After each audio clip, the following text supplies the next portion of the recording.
Students, हम आज खेलों की दुनिया ईवीएस का दूसरा पाठ करेंगे। इस पाठ के अंदर आपको दिखाया गया है खेलों के बारे में। कुछ खेल ऐसे होते हैं जिन्हें हम घर के अंदर खेलते हैं और कुछ खेल ऐसे होते हैं जिनको हम घर के बाहर खेलते हैं। इस पाठ में बताया है कि आरती, गीता और रीतु जो तीनों लड़कियां हैं वो जूडो खेलती हैं और उनके पिताजी, आरती के पिताजी वैन चालक हैं, गीता के पिताजी लकड़ी का काम करते हैं। आरती पिछले 4 साल से जूडो सीख रही है। वह गुड़गांव के सरकारी स्कूल में कक्षा 8 में पढ़ती है। गीता और रीतु भी उसके साथ उसी स्कूल में पढ़ती हैं। यह भी जाने, अब इसमें हम देखेंगे जूडो जो आरती, गीता और रीतु खेल रही हैं वो कहाँ कैसे शुरू हुआ। जूडो का खेल डॉक्टर कानोजिगारो ने 1882 में जापान में शुरू किया। यह जापान की मार्शल आर्ट की एक विधा है। तो ये क्वेश्चन आपका इम्पोर्टेंट क्वेश्चन बन जाता है। वापस प्रश्न पर आते हैं।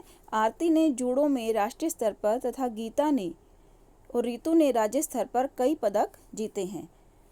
ये भी आपके प्रश्न जो हैं इम्पोर्टेंट बन जाते हैं। इसी पाठ को आगे बढ़ाते हुए अध्यापिका, मार्शल आर्ट तुमने जूडो ही क्यों चुना?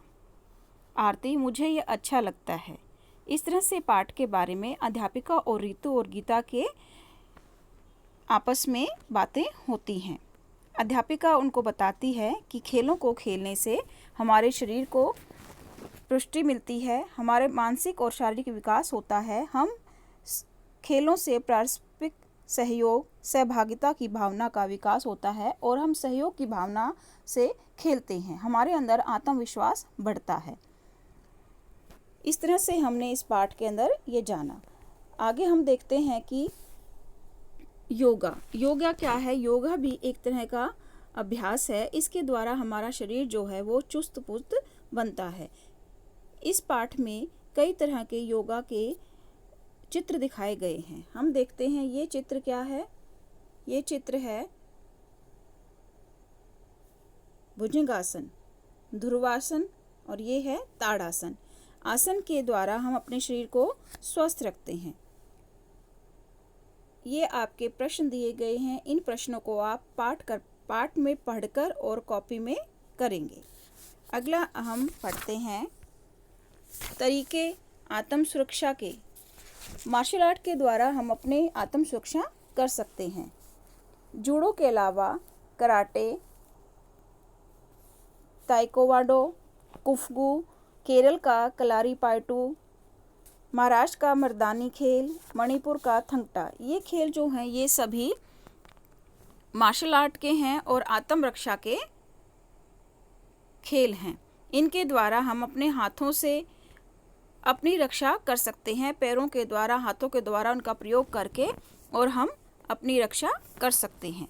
नीचे दिया गया है राज्य का नाम, मार्शल आर्ट किस अवसर पर खेला जाता है, विशेष पोशाक और उद्देश्य। ये सभी का सभी हमें इस पैराग्राफ में दर्शाया गया है। इन प्रश्नों का उत्तर हमें यहाँ से मिल जाता है।